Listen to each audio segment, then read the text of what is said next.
Hello, church history friends. I'm Barb Walden, and I'll confess I have mixed feelings about tonight. I'm thrilled you're here for tonight's lecture, and it's going to be a fabulous lecture. There's nothing better than learning about church history together in community. And yet I'm equally sorry that I'm welcoming you to our last and final lecture in the fall lecture series. Friends, we have had a good run these past 6 weeks learning the story behind Anne Dawson and the first woman baptized in England. We heard the details from Seth Bryant about 1880s Kirtland and the Braden Kelly debates.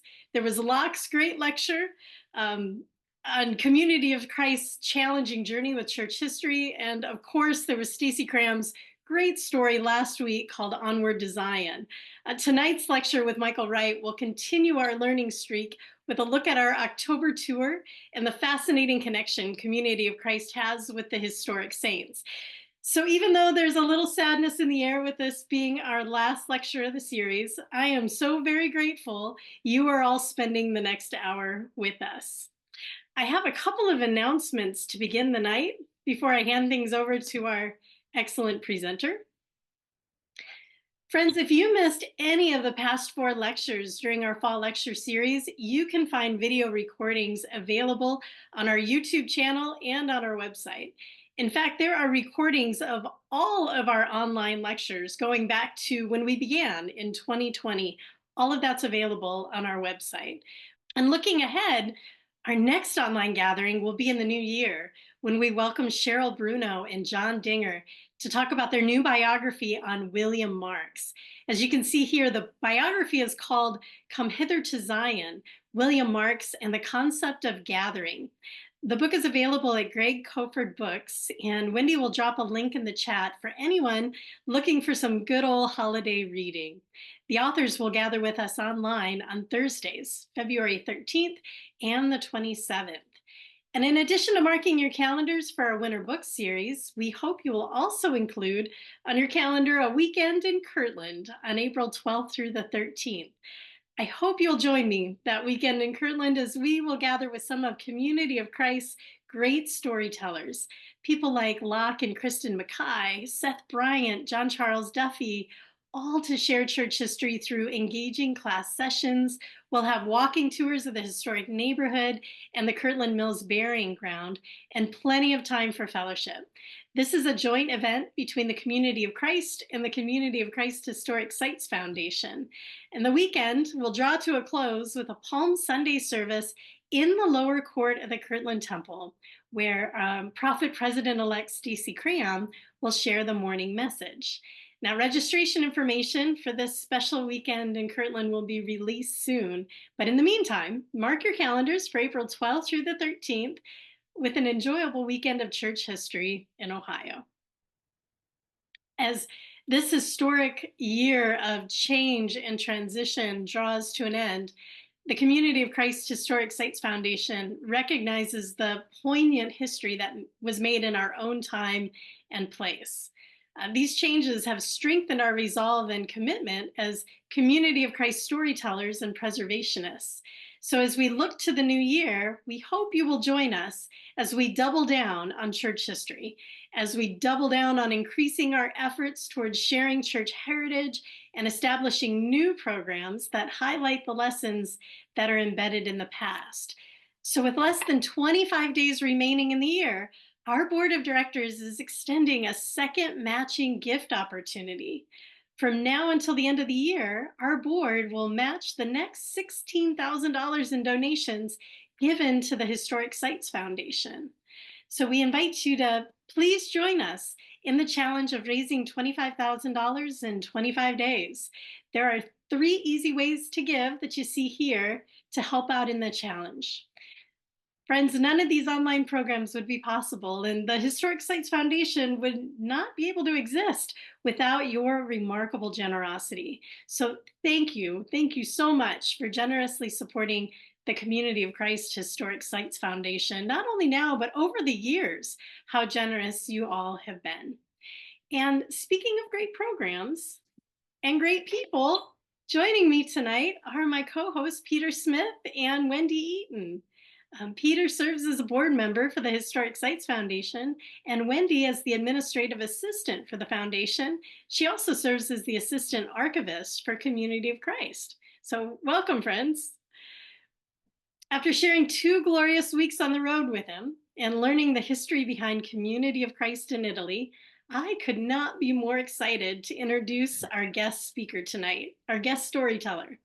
Michael Wright has lived in Rome, Italy for the past 23 years as the director of European programs for Duquesne University.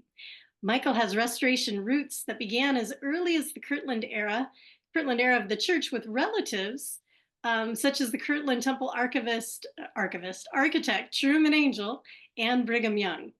He was born and raised in the Church of Jesus Christ of Latter-day Saints, and his faith journey led him to be baptized in Community of Christ in Italy in 2019. As an Italian citizen, he serves as the National Ministry Coordinator for Italy and on the Western Europe Mission Center's co-presidents team. Michael also serves on the leadership team of Community of Christ's fully online congregation called Community Circle in Western Europe and on the World Church Theology Formation team. Michael's excitement for church history and all things Italian made him a perfect candidate to co-lead the Community of Christ Historic Sites 2024 tour of Italy. And what a fantastic tour it was. Michael holds a Master of Religion from Community of Christ Seminary at Graceland University. So thank you for being here, Michael. I'll turn the spotlight over to you as we are all ready to take this journey through Italy with you again. Thanks so much, Barb, and so good to be with everybody this evening. I've been watching the chat as we have been getting ready and seeing so many people that traveled with us and were with us throughout the whole time of our pilgrimage. Also seeing people that attend uh, worship with me regularly, that were in seminary. I even saw somebody pop up on the screen that was born in the little tiny town that my mother was born in Vienna, West Virginia. Just such a small world in this global church. And so it's my real pleasure to be with you this evening, to take you on a little bit of the journey that we were on in October. The Living Saints pilgrimage emerged from really a vision born during my seminary studies, where the interplay of theology, history, and faith often took me back to the rich spiritual heritage of my country, Italy. While studying the story of Christianity by Justo Gonzalez, I was captivated by how much of the Christian tradition was shaped in this very land that we traveled in. I dreamed of creating a journey that would connect Community of Christ members um, and seekers with the lives and legacies of saints from diverse traditions, fostering ecumenical and interfaith understanding. At the 2023 World Conference, I went to lunch with Barb, with Sally Roth, and Karen Graham Wade, where I pitched the idea. As we noshed on Mexican food on the square in Independence, I could see their excitement grow as my passion for connecting cultures, traditions, and peoples was expressed through this unique travel opportunity. This dream really became a reality through the Community of Christ Historic Sites Foundation, resulting in a pilgrimage to explore Italy's profound legacy of saints and connect it to the enduring principles of Community Christ as an invitation to bridge our faith tradition with others. So, who is a saint? As we embarked on our pilgrimage throughout Italy, it is essential to recognize the diverse interpretations of sainthood across various Christian traditions and beyond. In Catholicism, saints are individuals who led lives of extraordinary holiness and virtue, often marked by miracles and recognized by the church through canonization. These saints serve as intercessors and models of faith for believers. In the Restoration tradition, the term saint referred to members of the various denominations of our tradition, including Community of Christ, a reminder to our people to live Christ-like lives. Beyond Christian denominations, the title Righteous Among the Nations is a special honor given by the Jewish state of Israel to non-Jews who risked their lives during the Holocaust to save Jewish people from extermination by the Nazis. This recognition highlights the universal virtues of courage, compassion, and moral integrity transcending religious boundaries. The stories of these saintly individuals we will encounter throughout our Italian pilgrimage tonight. It will provide rich examples of living out our enduring principles in our denomination. We will learn from their stories why people continue to look to these saints as examples of courage and compassion, whether they lived in antiquity or in our modern age. So, becoming 21st century saints. In Community of Christ, we used Latter day Saints or saints as identifying names for our movement throughout the 19th and 20th centuries. This name for our people came from our ancestors' peculiar understanding of our Christian faith, which included the need to make ourselves holy in preparation for the imminent return of Jesus Christ. As Christians, we can still honor this nomenclature of our ancestors while affirming in our current Community of Christ theology. Latter day Saint simply meaning that we live in the here and now and or in our time, and saint because we are disciples of Jesus Christ. This Christian discipleship is interpreted in our denomination by embodying the enduring principles, like pursuing peace, honoring the worth of all persons, and acting with grace and generosity.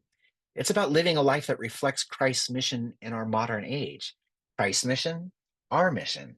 This is our saintly calling in Community of Christ.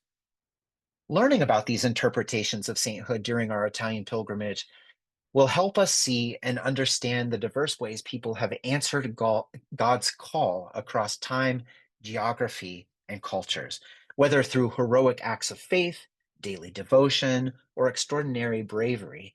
These stories illustrate that being a saint is not confined to a single denomination or tradition. For Christians, it is about seeking God's Spirit by emulating Jesus and by loving our neighbor. As members, friends, and seekers in Community of Christ, this pilgrimage offers an opportunity to deepen our discipleship and recognize our shared call to holiness and to serve in the world today through the lens of these Italian people we will explore. Our enduring, our enduring principles are building blocks to other faiths. In Community of Christ, we cherish our enduring principles. They are the values that we inherit from our past, and they're what we live out in our present. They are what we believe will lead us to Zion or the peaceable kingdom of God. But have you ever thought about our enduring principles as an ecumenical bridge? Our nine principles can help us relate to other Christians and non Christians as commonalities and points of intersection. Our pilgrimage did just this. We used the enduring principles to tell the stories of the many saints we met and will meet this evening during our Italian adventure. So sit back, relax as we journey with the saints throughout Italy this evening, and welcome to Rome. The enduring principle of continuing revelation reminds us that God's will is revealed not just in a single moment, but through the ongoing journey of faith, shaped by time, experience, and the Spirit's guidance. During our days in Rome, we witnessed how revelation emerges as we engaged deeply with history, scripture, art, and the lived experience of others. St. Paul, who walked these Roman streets, embodies this principle. His transformation from persecutor to apostle reminds us that revelation often comes in unexpected ways and compels us to change direction. His letters challenged the early church to embrace Christ's radical message of peace, love, and reconciliation, a message that still calls us to action today.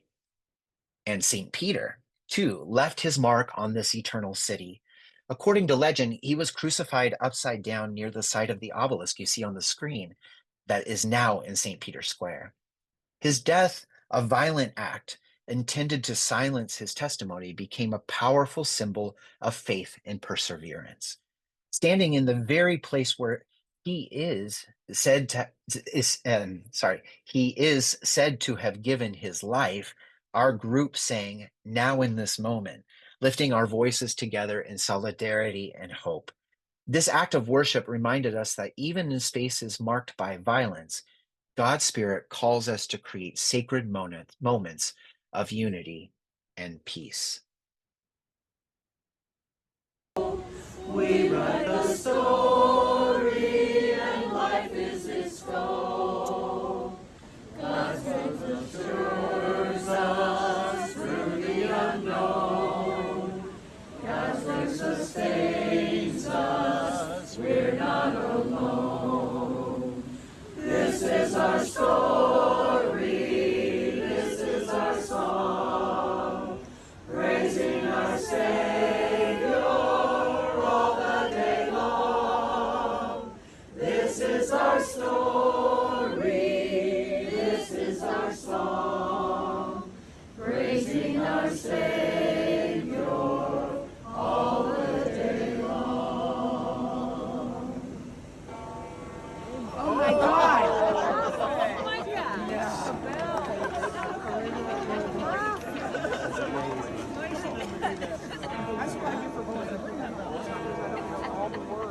That was crazy. It was so exciting when those bells tolled at St. Peter's right at the end of our song, Now in This Moment, that first evening that was so beautiful and exciting in the square. As we visited sites in Rome like the Ara Pacis, or the Altar of Peace, which you can see here on the screen, we reflected on the legacy of the Roman Empire and the version of peace known as Pax Romana. Built in 9 of the before the Common Era under Emperor Augustus, the Ara Pacis was a monument celebrating the empire's stability, achieved though through conquest and control. Standing before it, we contrasted it with Christ's peace, which rejects domination and instead invites healing, restoration, and the flourishing of all creation. You can see Pax, the goddess of peace, right there in the middle panel on the screen. At the Ardeatine Caves, we confronted one of the most horrific modern acts of violence in Rome's history. On March 24th, 1944, Nazi forces executed 335 Italian civilians in retaliation for a partisan attack. Among the victims were Jews, political prisoners, and innocent bystanders. This site holds particular significance for me because of the Di Consiglio family, whose story is deeply woven into the story of my own baptismal journey into Community of Christ. The Di Consiglios were a Roman Jewish family who made their home in Testaccio, in the apartment building where I was baptized into Community of Christ. During the Nazi occupation of Rome, Celeste Di Consiglio and her 3 young children were arrested and deported to Auschwitz, where they were murdered within 1 week of arrival in Poland. Months later, Cesare Di Consiglio, you can see his picture on his grave on the screen, the father, was among those massacred at the Ardeatine Caves. Their story is a painful reminder of the brutal consequences of violence and hate. Standing in that sacred, solemn place, we honored their memory and reflected on the call to break these cycles of violence through nonviolence, justice, and reconciliation. One of our pilgrims, Elizabeth Bettina Nicolosi from New York City, shared with us about her own work documenting the World War II Jewish story from her grandmother's village in southern Italy, speaking about how so many Italians made a difference in creating peace for those most vulnerable by risking everything to hide them, warn them, and to protect them as if they were their own family. This resulted in 80% of Italy's Jewish population surviving the war, a miraculous result simply done by many people not being indifferent, but risking something for their neighbor. You see, continuing revelation invites us to listen to the Spirit, to the oppressed, and to the cries of a broken world. It calls us to seek wisdom through dialogue with other faith traditions, learning from their practices of peace and justice. It challenges us to step into ancient and contemporary sacred spaces where God's call to nonviolence echoes in the lives of the saints, in the beauty of art and architecture, and in the testimony of the vulnerable. I welcome you to Subiaco. Subiaco is nestled in the hills about an hour outside of Rome, holds a place of profound significance in Christian history. In the 6th century, St. Benedict retreated to a cave seeking solitude, prayer, and communion with God. This cave, known as the Sacro Speco, became the birthplace of Western monasticism, a movement that would shape the spiritual and cultural life of Europe for centuries. Western monasticism arose during a time of great upheaval in the church and society. The fall of the Roman Empire left political instability, economic collapse, and moral uncertainty in its wake. The church, entangled in these shifts, faced challenges of corruption and spiritual stagnation. Many faithful sought a purer expression of their devotion to Christ, free from the distractions and compromises of a turbulent world. Monasticism offered a way to withdraw from societal chaos, fostering lives centered on prayer, contemplation, and communal service. St. Benedict's rule, written later in his life, established a balanced way of life that combined prayer, work, and study. It became the foundation of Benedictine monasticism and inspired countless religious communities, emphasizing stability, discipline, and hospitality. Subiaco remains a testament to this enduring legacy, symbolizing a turning point where the church began to reclaim its mission through the blessings of community. St. Benedict exemplified the enduring principle of blessings in community or of community through the vision of a shared life committed to God's work. After years in isolation at Subiaco, Benedict formed monastic communities where individuals could see God together, supporting one another in spiritual and practical ways. His rule emphasized humility, mutual respect, and service, cultivating spaces where all members could thrive regardless of their background. One of St. Benedict's most poignant stories in his final annual meeting with his twin sister, St. Scholastica, Benedict and Scholastica would gather once a year to pray, reflect, and share their spiritual journeys. During their last meeting, Scholastica begged Benedict to stay with her through the night, sensing her time on earth was coming to a close. Bound by his rule, Benedict initially refused, but Scholastica prayed fervently, and a sudden storm made its way to where they were, and it was impossible for Benedict to leave. They spent the night in deep conversation about God, the beauty of creation, and the hope of eternal life. 3 days later, Scholastica passed away, and Benedict saw her soul ascend to heaven like a dove. This story captures the beauty of shared spiritual connection and the divine blessings found in a loving, faithful community. The story also represents the sacred call of presence in the community to leave literalism and listen to the Spirit who connects us into right relationships. One of our pilgrims, Joni Rylos from California, reflected, "This beautiful monastery in Subiaco is built into the rocks on the hill, including the cave where St. Benedict searched for truth and purpose. As we were led through the building, we proceeded downstairs and listened while the guide gave us information. I heard sounds through the door and stood beside it, listening. I could hear the monks and nuns during their worship service singing and chanting. I was struck by the dedication of the years and the lives of the people who chose to follow this calling. I thought of the same chants being used for hundreds of years and how I just happened to be present in that exact moment to hear them being used in a worship setting.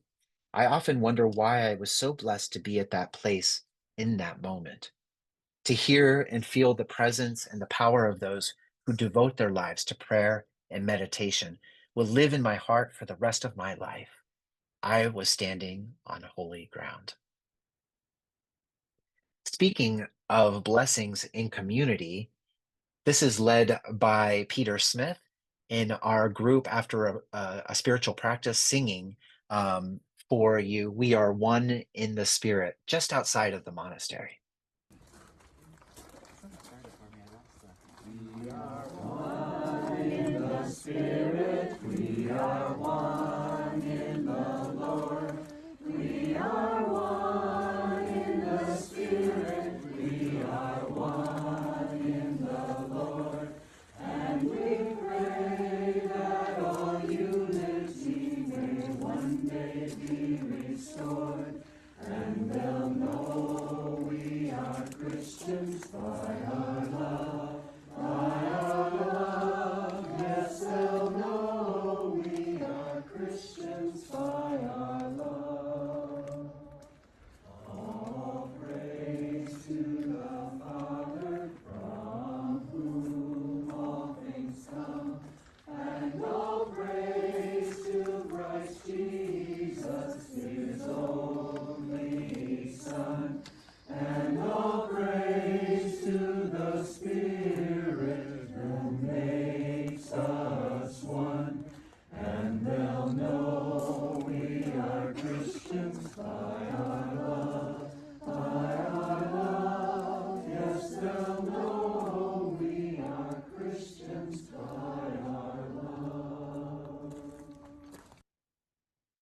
Saint Scholastica, Benedict's twin sister, exemplifies the enduring principle of unity in diversity.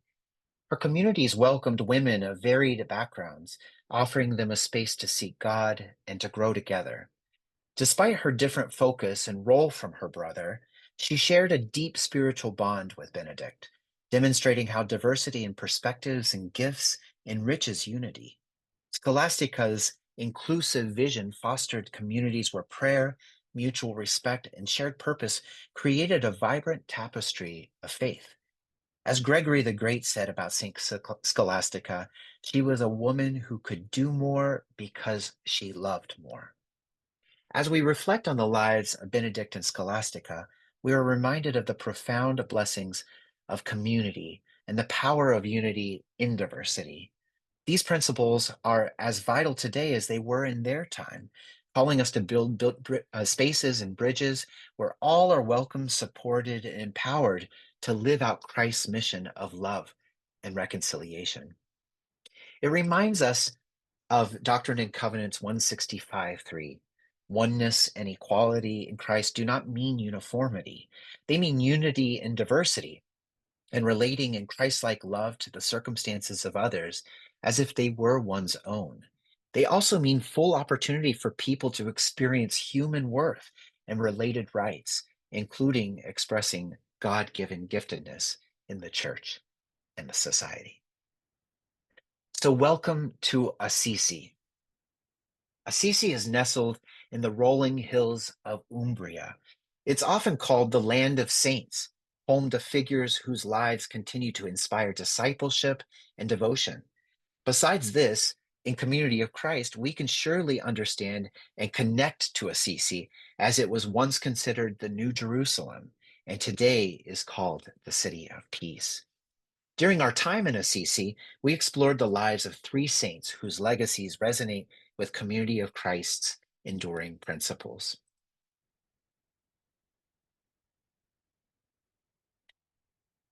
Our journey in Assisi began at the Eremo delle Carceri, which is the hermitage in the forested hills above the city where St. Francis retreated for prayer and solitude. This sacred space reflects Francis's profound understanding of a nature as a window into God's love and creativity. Francis referred to the natural world as his family, calling the sun his brother, the moon his sister, and the earth his mother. This ecological theology is beautifully expressed in his Canticle of the Sun, where he declared, "Praised be you, my Lord, with all your creatures." Pope Francis, who took his papal name from St. Francis, drew upon the same spirit in his 2015 encyclical Laudato Si, urging humanity to recognize the sacredness of creation. He wrote, quote, "St. Francis of Assisi reminds us that our common home is like a sister with whom we share our life, and a beautiful mother who opens her arms to embrace us. This sister now cries out to us because of the harm we have inflicted on her by our irresponsible use and abuse of the goods with which God has endowed her." This cry echoes Doctrine and Covenants 36:10a. Remember the story of Enoch? Looking upon the earth, he hears her lament. "Woe, woe is me, the mother of men. I am pained. I am weary because of the wickedness of my children. When shall I rest and be cleansed from the filthiness which is gone forth out of me? When will my Creator sanctify me, that I may rest and righteousness for a season abide upon my face?" St. Francis's commitment to caring for creation mirrors this divine lament from the earth. His life reminds us that the earth's cry is also a call to action, a call to restore harmony between humanity and creation. Pope Francis extends this by emphasizing the inseparable connection between environmental care and social justice, writing, quote, "A true ecological approach always becomes a social approach. It must integrate questions of justice in debates on the environment to hear both the cry of the earth and the cry of the poor." Closed quote. These themes resonate deeply with Community of Christ theology, particularly Doctrine and Covenants 163, 4a and b, which challenges us to restore relationships with God, others, and the earth as central to our journey as a people of faith. A testimony by one of our pilgrims, Marianne Thompson from Edmonton, Alberta. She says, after the grandeur of Rome, I was particularly moved by the quiet beauty of the Hermitage at Assisi. With the sound of the wind sweeping through the trees, the group paused for a short devotional and sang All Creatures of Our God and King, penned by St. Francis of Assisi. I have sung that song hundreds of times, but I will never sing it again without thinking of a young man seeking God in the beauty and peace of the natural world and being transported back to that special place. I appreciate knowing more about this simple man. He reminds me of the salt of the earth people from that small country church I attended growing up. All creatures of our God and King, lift up your voices, let us sing.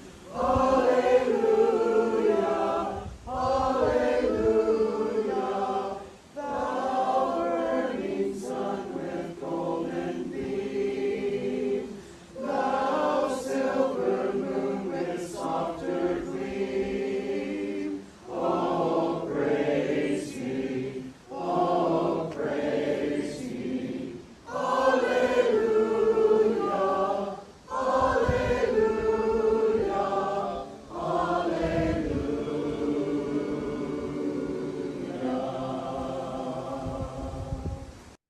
Just a beautiful place to be at the Hermitage at Assisi. St. Clare and the worth of all persons.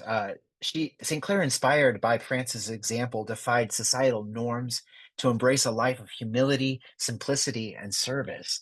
She founded the Order of Poor Ladies, later known as the Poor Clares, creating a community that affirmed the inherent worth of every individual. Clare's words are, quote, "We become what we love. Who we love shapes what we become." I love those words. That's an amazing thing for us to live by. It reminds us that discipleship begins with recognizing the divine in one another. This is seeing and honoring the worth of all persons.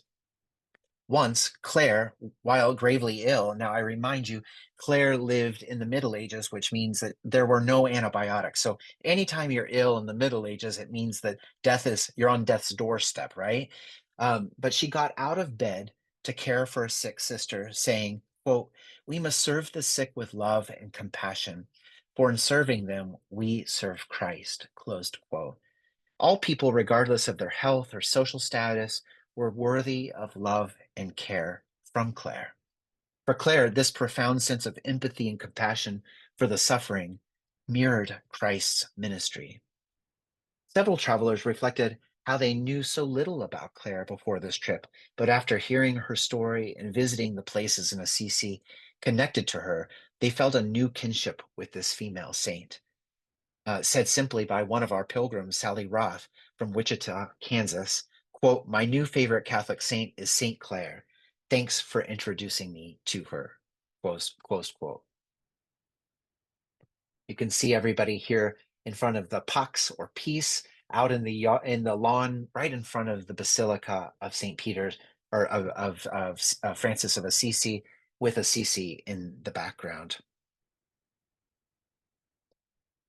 I want to introduce you to a new saint, a very new saint this evening who embodies grace and generosity. Carlo Acutis, he was born in 1991, represents a new generation of saints known as the Millennial Saint. He used his technological skills to share faith and create a website cataloging Eucharistic or communion miracles, bringing theology to life for his peers. Carlo lived with joy and generosity, declaring, quote, "To always be close to Jesus, that's my life plan," closed quote. His simple acts of kindness and his innovative spirit embody the enduring principle of grace and generosity. Carlo's grace and generosity were also evident in his compassionate actions towards the poor and marginalized. Despite his family's comfortable circumstances, he was always mindful of those less fortunate. While a scout, Carlo often used his pocket money to buy sleeping bags and food for the homeless he encountered in his hometown of Milan. He would spend time talking with them, offering not just material assistance, but also the gift of presence and empathy. In fact, after his swift illness with leukemia, he died shortly after his diagnosis in October of 2006. His family reported that at his funeral, there were many who the family did not know, including the homeless and refugees, who they knew that Carlo had helped and touched during his short life of only 15 years. Carlo saw himself as quite ordinary, but his legacy has become extraordinary. It's so rare to have someone so modern and so young become a saint. Carlo's mother, Antonio Salzano, is still living today in Assisi with her children. And I have a short clip for us to hear his mother, the mother of a saint, to speak to us briefly about her son. I'm going to see if my video works here. If not, I'm going to have Peter pull it up. Let's see here. Sono destinata a morire.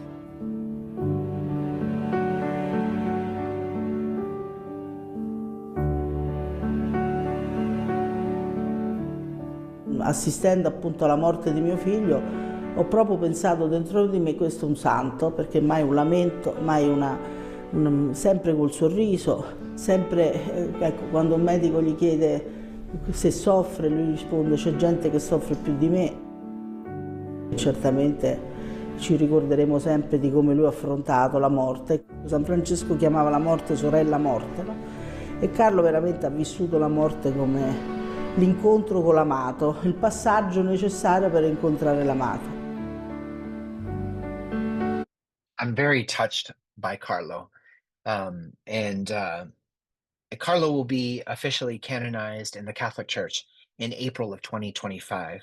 He's been blessed for a number of years now, and his story invites us to consider, who are the young saints in our tradition? Who among us uses their gifts, whether artistic, technological, or relational, to live out God's mission in their communities, in our communities? For young people in Community of Christ and beyond, Carlo's story is a reminder that discipleship is not confined to an age or an era. It is a call to use one's unique gifts, whether technological, artistic, or interpersonal, to live out Christ's mission. As we celebrate Carlo's contributions, we might ask ourselves, who are the young saints in our tradition who will inspire? Who are the young among us who can inspire us to embrace their calling and pursue Christ's mission today?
This was our group of pilgrims in Pisa.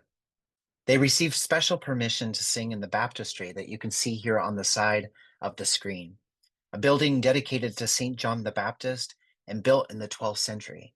We sang Ubi Caritas, a hymn in Latin in Community of Christ sings. Each day of our pilgrimage, I tried to have a gift or a surprise for our pilgrim travelers. I think the surprise of singing in the baptistry was a real highlight for all of us. Hundreds of tourists gathered around us to hear us sing. After the elated moment of hearing our voices echo through the acoustic vault of this incredible sacred space and our singing dissipated, I moved to the side where a young British couple came to ask me who we were. I told them, we're a church group and our name is Community of Christ. The young woman wanted to know what the words meant in a Latin that we sang. And I told her, where there is charity and love, there God dwells. She had tears well up in her eyes as she said, I'm not very religious, but I thought I'd come in this magnificent building and say a prayer for Gaza. As soon as I started to utter my prayer, your group began to sing. It was like my prayer had been heard. Welcome to Florence. Our pilgrim, Paul Bethel from Huntington Beach, California, said the following. One thing that struck me during our trip to Italy was the parallel between the development of artistic techniques and our evolving understanding of God. Just as artists gained new knowledge and skills over time, transforming flat two-dimensional paintings into works with depth and perspective, or creating intricate sculptures once thought impossible, so too have our concepts of God grown and developed. Early depictions of God often portrayed an angry or vengeful figure, while more recent understandings emphasize love, forgiveness, and unearned grace. As we gain greater context for ancient writings and scripture, our spiritual understanding deepens, allowing for expressions of faith that feel more relevant and meaningful. Like artists adopting new techniques, we are called to embrace growth and explore fresh perspectives in our relationship with God, while recognizing the enduring influence of the imagery and language of earlier times. Thanks, Paul. Here's a picture of us in front of the Duomo of Florence. Gino Bartoli and responsible choices. Florence has a profound effect on all of those who travel to witness her Renaissance beauty. Our next saint was a devout Catholic who has been named a holy person as a righteous among the nations by the state of Israel. The righteous among the nations is a designation for Gentiles who saved the lives of Jews by risking their own lives during World War II. Gino Bartoli, an Italian cycling champion, exemplifies the enduring principle of responsible choices through his extraordinary courage during World War II. Best known for winning the Tour de France in 1938 and 1948, Bartoli's legacy extends far beyond his athletic achievements. During the Nazi occupation of Italy, Bartoli used his fame as a cover to save lives. With the help of a Catholic cardinal, a bishop, the monks of Assisi, and an atheist typesetter, this team could only be successful with a brave, justice-driven person like Gino. Under the guise of training for cycling competitions, he transported forged identity documents hidden in his bicycle's frame and handlebars between Assisi and Florence. These papers helped Jews escape, be captured, and deportation, allowing them to find safety. Bartoli's celebrity status enabled him to pass through Nazi checkpoints undetected, a calculated and courageous use of his public image to resist oppression. There is a story about Bartoli stopping at a train station where he saw Jews who were escaping by train. When Nazi soldiers arrived to check the station for the Jews, he created a commotion by entering the coffee bar.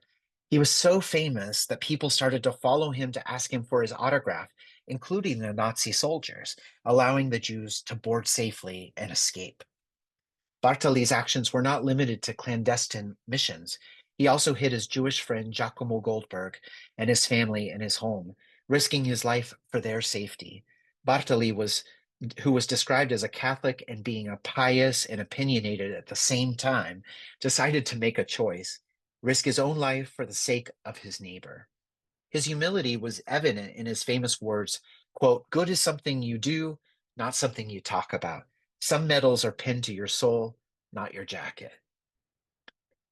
Recognized after his death, as righteous among the nations by the state of Israel for saving over 800 Jews, Gino Bartoli's story reminds us that responsible choices grounded in justice and love can transform lives and inspire others. His life demonstrates that ordinary people can make extraordinary contributions by standing against injustice and choosing to act in defense of the vulnerable. Welcome to Torre Pellice. Our final stop in Italy was a little village called Torre Pellice, about an hour from Turin in northern Italy. This charming village serves as the headquarters of the Waldensian Protestant tradition, a faith community with a history and mission that resonates deeply with Community of Christ. As this pilgrimage throughout Italy was one to build bridges of understanding between our tradition and other faiths, the Waldensian Church offers many commonalities and intersections with our own. Historically, both the Waldensians and Community of Christ share a legacy of persecution for beliefs. The Waldensians faced centuries of oppression for their adherence to a simple, scripture-centered faith that challenged the religious norms of their time. War, exile, and ghettoization were inflicted upon these Christians. Similarly, early members of the Restoration movement endured persecution and strife on the American frontier for our unique Christian beliefs and practices. Both traditions also embrace the belief of being part of the gathering of Israel. The Waldensians at one time identified themselves as descendants of the lost tribes of Israel, drawing parallels to Community of Christ or the RLDS tradition's early theology of Zion as a gathering place for God's lost people. Additionally, both the Waldensians and Community of Christ have a strong tradition of lay ministry. The Waldensians empower ordinary members as itinerant preachers and leaders, echoing Community of Christ's emphasis on a lay priesthood of disciples who are called into shared leadership. In the modern era, the Waldensians and Community of Christ continue to find common ground in their commitments and values. Ecumenical engagement. Both traditions actively participate in interfaith and ecumenical dialogues, seeking unity among Christians and collaboration with other faiths. Commitment to social justice. From refugee assistance to LGBTQ plus inclusion, both churches prioritize initiatives that uphold the worth of all persons and address systematic injustices. Ordination of women. The Waldensians ordained their first women ministers in 1967, and Community of Christ began ordaining women in 1984, reflecting a shared belief in the full participation of all genders in ministry. Nonviolence and peace. Both churches emphasize the importance of peace and nonviolence, advocating for justice and reconciliation in a fractured world. The Waldensians have traditionally been pacifists. Prophetic voice and renewal. Both traditions value prophetic leadership and the ongoing renewal of faith. The Waldensian Church's reformist roots and Community of Christ's principle of continuing revelation inspire each to respond dynamically to God's call in the present world. In Torre Pellice, surrounded by the enduring legacy of the Waldensians, we were reminded of the strength and resilience of faith communities that persist in the face of challenges. Their story encourages us to reflect on our own shared mission of justice, peace, and unity as we seek to embody Christ's vision in the world. So here's our Latter-day Saint, Jean Avendet, or John Avendet in his anglicized name. As we come to an end to our pilgrimage throughout Italy this evening, which culminated in Torre Pellice, the heart of the Waldensian tradition, we turn to one final figure, a Latter-day Saint, whose story bridges these themes of faith, resilience, and transformation. John Avendet, born in Pratostino, Italy, very close to Torre Pellice, exemplifies Community of Christ's enduring principle, all are called. His life was a journey of both geography and faith, marked by struggles, discovery, and a deep commitment to God's call. John was born in 1828 into the Waldensian community, a people shaped by centuries of persecution and faithfulness. These early influences instilled in him a sense of devotion and integrity that guided him throughout his life. In 1863, he immigrated with his wife and toddler son to the United States, joining the LDS Mormon tradition in Utah. This was a long, arduous journey across two continents, an ocean, and a civil war. After arriving in Utah, the practices he encountered there, particularly polygamy, deeply conflicted with his values and understanding of God's will.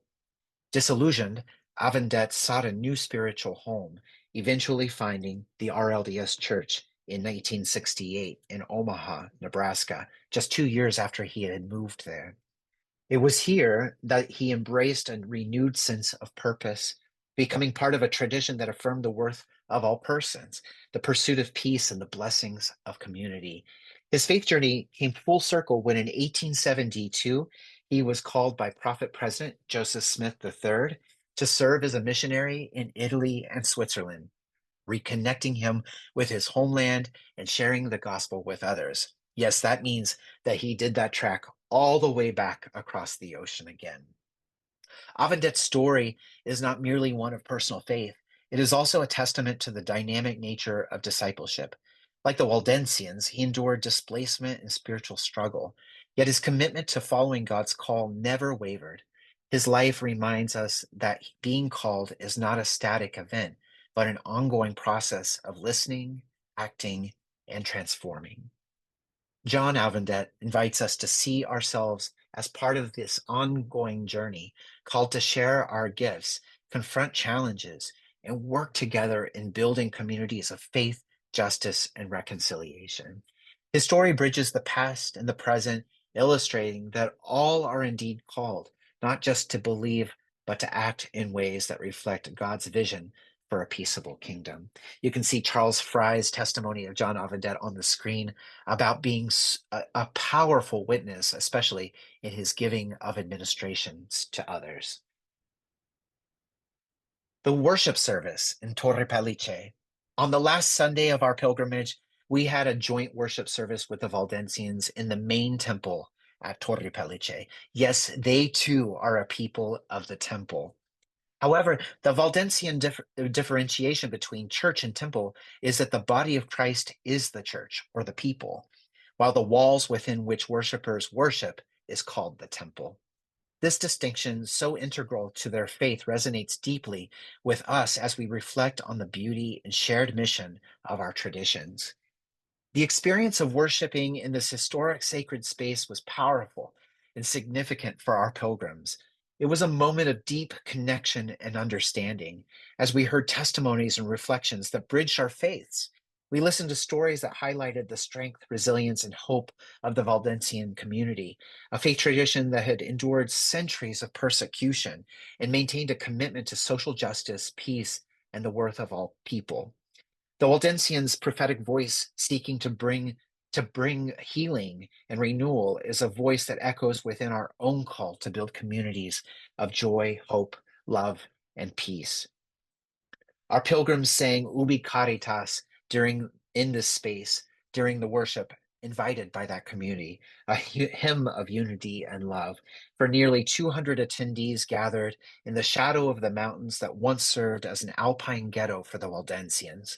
These mountains, which straddle the boundaries of Italy, France, and Switzerland, have witnessed centuries of cultural and linguistic blending, a testament to the enduring spirit of a people bound by faith.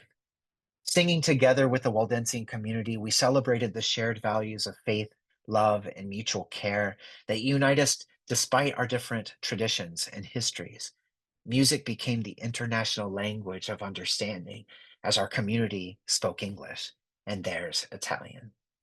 This final worship service was not just a conclusion to our journey, it was a profound affirmation of the beauty found in shared faith and the hope that we too, as a people of the temple, united in purpose, committed to service, and guided by a vision of peace, can transcend borders and traditions. Sally Roth from Wichita, Kansas, said of her experience in Torre Pellice, "The Waldensians remain in my heart with the deepest respect. Their new millennium long story of persecution, sacrifice, unflinching quest for the living word, and hopeful message today is truly amazing. What brought this story to life was to be in the Waldensian valleys and walk the streets by the temple, exploring their museum and Sunday worship together with sermons, songs, and prayer. I have been asked to teach a rather large Sunday school, she says, class in my husband's First United Methodist Church, and my focus will be on the amazing Waldensians, as many of the Waldensian immigrants to the U.S. found a new church home in the Methodist Church. I believe the story will be of interest to them. Close quote. I hope you have enjoyed a little taste of our ecumenical pilgrimage throughout Italy tonight, and will continue to think about our enduring principles as bridges of ecumenism. Our values connect us to the body of Christ. And yes, we are still saints, disciples who, like Carlo Acutis, might feel quite ordinary, but God's call to us and the way God sees us is anything but ordinary. We all have the potential to be extraordinary saints. Thank you all for being here tonight. Thank you for all of you who traveled with me in my country. It was a blessing and just such a wonderful moment to be together in a place where I am normally one of two members of the church in the country. To be able to be with 45 of my brothers and sisters in faith, to discover the nation that I love and have made my home for nearly 25 years, and to explore these saints who have touched me, who have influenced my theology, and to meet the Waldensians who I just admire and love so much. It was just the greatest of moments. So as we say in Italian, grazie, grazie mille. Grazie indeed. Thank you, Michael. Thank you for sharing with us tonight. Just looking at those pictures and the videos brought back a lot of shared memories. And many of the people who journeyed with you in October are with us today. When you get a chance, take a look at that chat because there's a lot of good messages being shared with you and about you tonight, especially related to that experience. I have to say that one of my favorite experiences happened at the very beginning of the tour. It was certainly one of the more memorable experiences. In our tour booklet, there is an image of a letter that Joseph Smith III wrote that was a commissioning letter to John Avendet, that first Italian RLDS missionary. And at the very beginning of our tour of Italy, Susan Naylor had shared a letter from church leaders that was a more or less a commissioning letter to you as a representative of Community of Christ there in Italy. And it felt like we were reaching back to the past and hearing the John Avendet story, but we were also together experiencing history when Susan read that letter and shared those greetings from church leaders to you. It was just such a sacred, special experience. And so I'm curious if you can share a little bit about your journey with John Avendet and how his story has in many ways impacted your own story. Absolutely, Barbara. Thanks for asking that. I know that you're going to share with our attendees today a couple of other presentations I've done in the past. I did a much longer presentation for Historic Sites Foundation a couple of years ago on Avendet and the Waldensians. So if you want to know more about them, you can find them there. And I've done things on Project Zion about my own story, my faith transition and whatnot. You know, when I was about to join community, well, as I started to seek in Community of Christ and I found it, one of the things that I did was I contacted my apostle and I asked for some literature and he said to me, "Do you want a Doctrine and Covenants?" I said, "Oh yeah, yeah, yeah." I said, "Can I have a Community of Christ Book of Mormon?" "Yeah, sure, of course, of course." And I said, "Can I have your history books too?" So I bought the three volume set of A Journey of a People. And I remember as I was flipping through the reorganization part, I started to see these missionaries and I saw a mention of John's name, but it's just a mention and I couldn't find anything else on him. And at the time, there were no members of the church in Italy. I started to feel connected to him as I did research for the next few years on his life and being able to pull those things together. I feel that moment of worship where Susan brought that letter and brought my priesthood card for me from Independence connecting me with that same kind of letter you saw from the archives in John's story tonight from Joseph Smith III.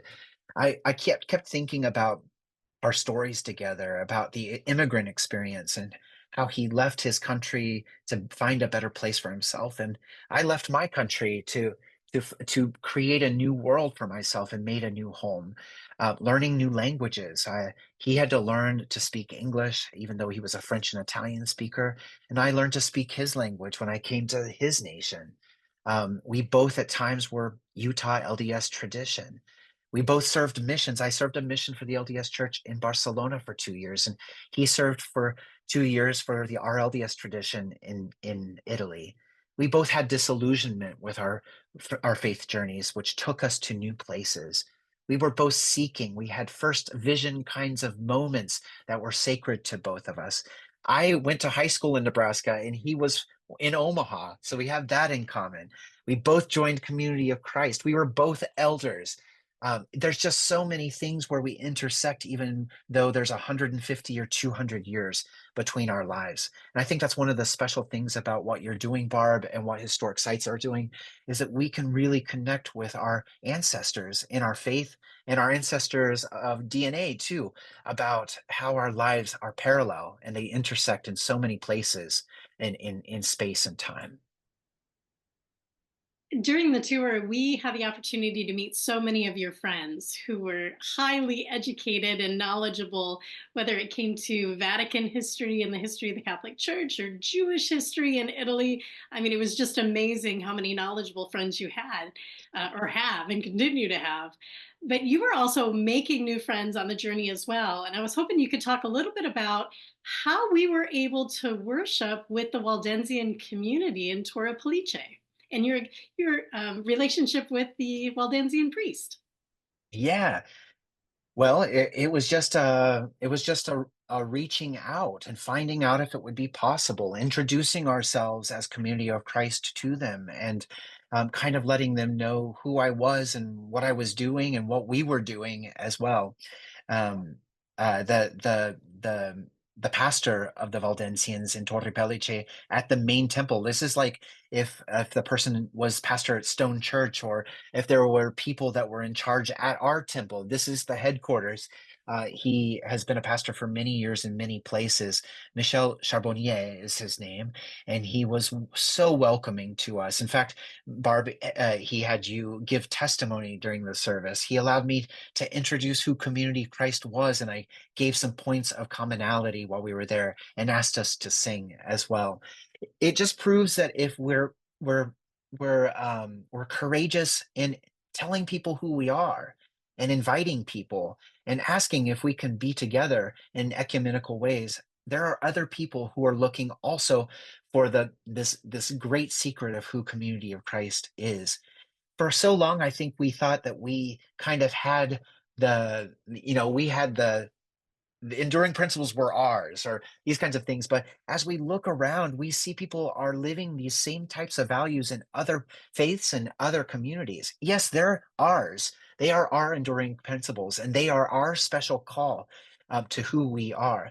But if we will reach out and be humble in knowing that others have that same truth that we do, then miracles can happen, peace can happen, joining can happen.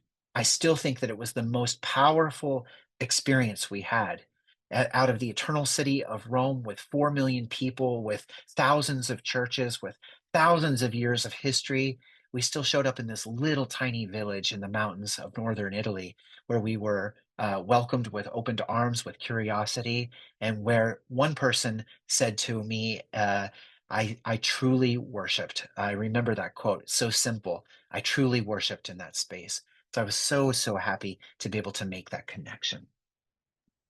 It was a very special experience. And I think an example of experiencing congregations in mission, how you reached out just for permission to attend, and the way that he warmly welcomed you, not only in attendance, but giving us an opportunity to engage in worship and contribute to the ministry that was happening that day. It was just amazing. And then after the service, a few hours later, he was willing to meet with us in the sanctuary where we could ask questions and learn more about the Waldensians of today, as well as the Waldensians of the past. It was just an experience I'll never forget. Me neither. And on a side note, Wendy just dropped a link into the chat that'll take you to our website, specifically to our e-booklets page, where you can download the Italy tour booklet that Michael has referenced throughout the evening. There's a couple of pages in there that speak specifically about restoration history in Italy, and that's among, I think, some of the best parts of the booklet. But when I talked about the commissioning letter to John Avendet, you'll be able to see an image of that and a number of other things from the archives. So friends, be sure to check that out. I have a question for you, but just wanted to share with you just what a treasure it was to spend the time with you. And just as Barb was sharing, looking through the list of attendees tonight, your 45 people who joined you on the trip, so many of them are here. Your fan club has showed up for you, and it continues to grow. And so thank you so much, Michael. My question for you is there something else that you're excited about doing research? And you've delved into John Avendet. Are you looking to go deeper with him? Are there any other people or places that have drawn your attention? Definitely. I want to do more on John Avendet. I would love to find more about his wife and his son. Incredibly enough, in a world in the 19th century where it's hard to find women's voices, actually in the Herald there was an important article that was from a letter that she wrote to him in French that he published about her vision when they got to Utah, and about an angel coming to her to tell her to leave with her family and get out over the question of polygamy. I mean, it's powerful, and it's one of the reasons I suspected this was the reason they left, but it gave us that, and we know a little bit about the tragic life of his son, who was a toddler when they left, and who lost his life in a train accident. After his parents had passed away, he never married or had children. I want to do more there. One of my dreams is there. John and Marie are buried at the Forest Lawn Cemetery in Omaha, Nebraska. Again, I told you I lived just south of Omaha for so many years, and I would love to go back and figure out how to put tombstones there. They no longer have markings. I know where they are, and I have photos of the spots where they are. But that's one of my dreams. I'd love to publish a real article, maybe in the John Whitmer or one of these kinds of journals about him with as I get more information and collect information. And I'd love it if we as a church could honor them at some point by doing something in Omaha to remark those places where they lay. Well, I am so sorry that I have the sad job of bringing not only our spectacular evening with Michael to a close, but also the entire fall lecture series to a close. Thank you, Michael, for being our last storyteller in the series and for sharing with us tonight. I think the words that you just shared about John Avendet and a call to better remember them, to better memorialize them, is a great way to end our program together. Also, a great big thank you to Peter and Wendy for helping behind the scenes and making it all look so easy over the past 6 weeks. And lastly, we share our thanks to all of you, our dear friends and church history lovers in the audience. Thank you for your love of a good story and for supporting the Community of Christ Historic Sites Foundation throughout the year. So much of what we do, we couldn't do without your generosity, and I'm forever grateful. Thank you, thank you, thank you. I encourage all of you to tune in next year for our winter book series in February, and our Palm Sunday weekend in April, and our spring lecture series in May. We will surely fill your calendar with church history. Community of Christ has a long and fascinating history, and we hope you'll join us as we dive into all of that history in the new year. So until then, I hope you will continue reading your church history and have a blessed Advent season. Thank you.